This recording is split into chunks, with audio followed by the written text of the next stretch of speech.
Pengertian jurnal khusus. Jurnal khusus adalah jurnal yang dikelompokkan sesuai dengan jenis transaksinya.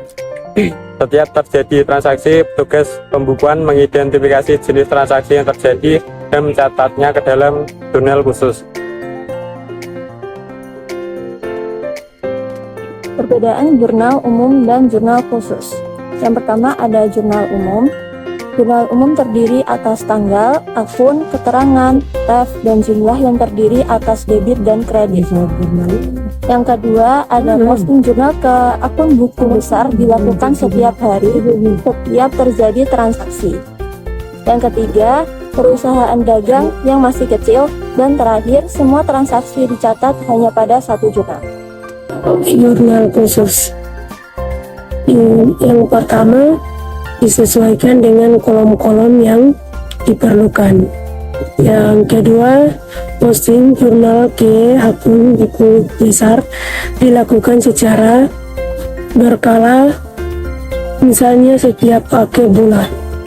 Yang ketiga, perusahaan besar. Yang terakhir, transaksi dicatat sesuai dengan jenisnya dalam beberapa jurnal yang sesuai. Manfaat jurnal khusus.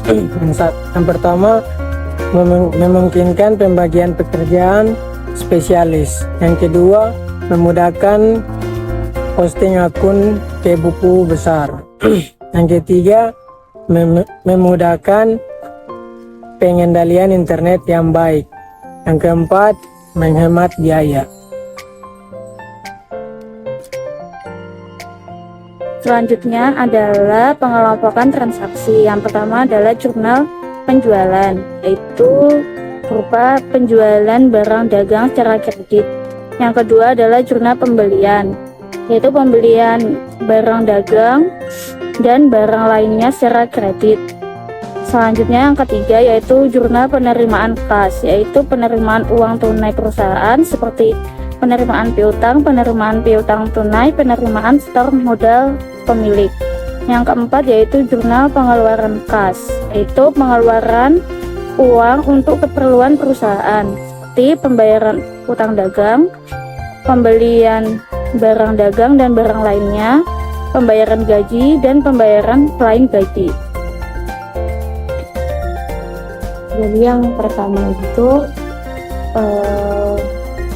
pada tanggal Februari 2 dibeli barang dagangan dari PT Dendrobium sebesar 10 juta dengan nomor faktur 111 dengan syarat 2/10 M30. Ini karena kita membeli barang dan kredit, jadi masuk ke jurnal pembelian.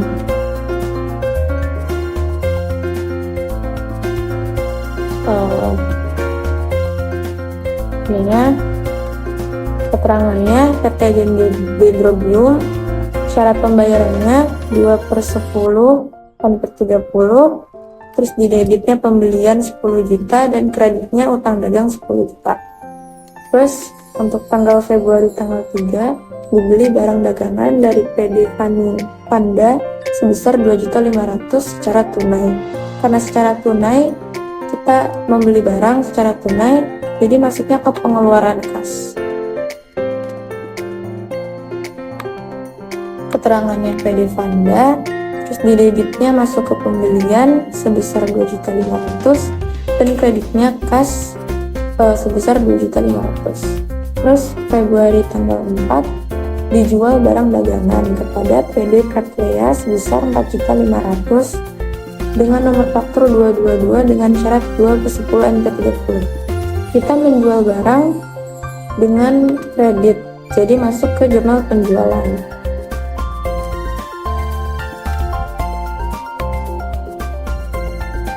Nomor fakturnya 222, kemudian di kreditnya PD Katlea, syarat pembayarannya 2/10 dan piutang dagang di debit serta penjualan di kreditnya 4.500.000. Terus selanjutnya Februari tanggal 5 diterima pengembalian barang dagangan dari PD Katlea sebesar 500.000 karena barang tidak sesuai pesanan. Jadi masuknya ke JU karena karena PD Cattleya masih berhutang, karena pembelian Cattleya itu karena penjualan Cattleya dilakukan dengan cara kredit.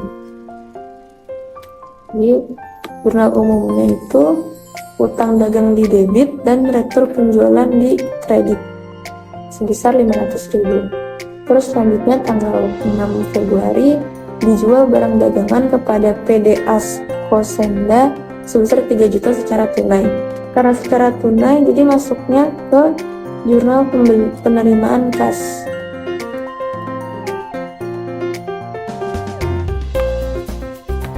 Keterangannya PD As Kosenda pas debitnya kas 3 juta dan kreditnya penjualan 3 juta. Terus Februari tanggal 7 dijual barang dagang kepada PD Bulan sebesar 6 juta dengan syarat LOM atau end of month nomor faktur 333. Karena penjualan secara kredit, jadi masuk ke jurnal penjualan. Akun yang dikreditnya PD Bulan, syarat pembayarannya end of month, piutang dagang di debit serta penjualan di kreditnya sebesar 6 juta.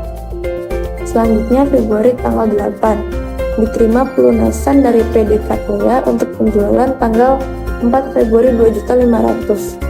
PD Cattleya ini itu transaksinya tanggal 4 dan mempunyai utang dagang sebesar 4.500.000. Tapi pada tanggal 8 ini PD Cattleya cuman baru melunasin sebesar 2.500.000. Jadi dia nggak dapat potongan penjualan karena dia belum melunasin semuanya. Jadi masuk ke jurnal penerimaan kas. Debitnya itu kas sebesar 2.500.000 dan kreditnya piutang dagang sebesar 2.500.000 juga. Terus selanjutnya Februari tanggal 9 dibayar beban listrik dan telepon bulan ini sebesar 750.000. Kita membayar beban listrik, jadi masuk ke jurnal pengeluaran kas.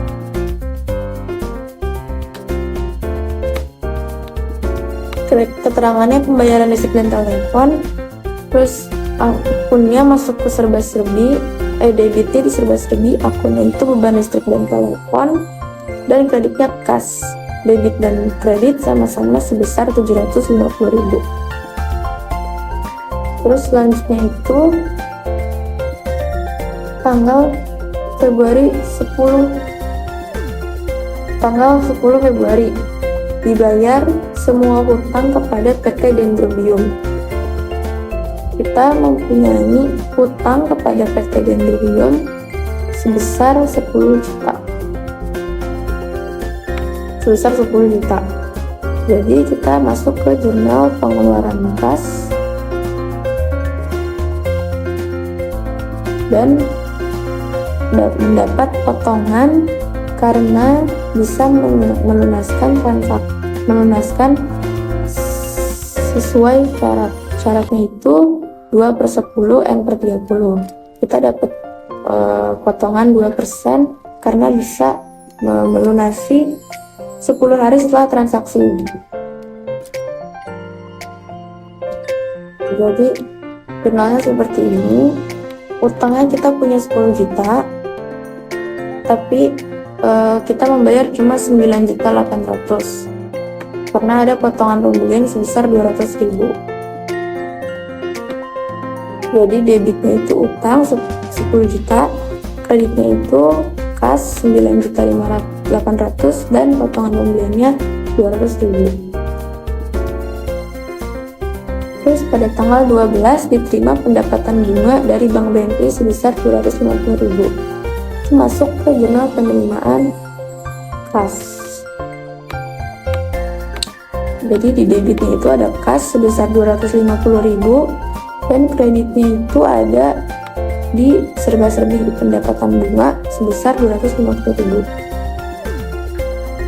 Terus pada tanggal 14 Februari dijual peralatan kantor bekas sebesar 900.000 kepada PD Kamboja. Kita masuk ke jurnal penerimaan kas.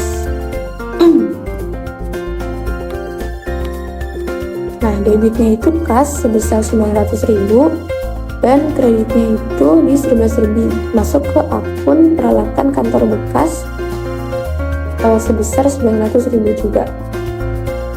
Terus selanjutnya pada tanggal 15 Februari dijual barang dagangan kepada PD Asko Sentrum sebesar 1.500.000 dengan nomor faktur 231 dengan syarat end of month.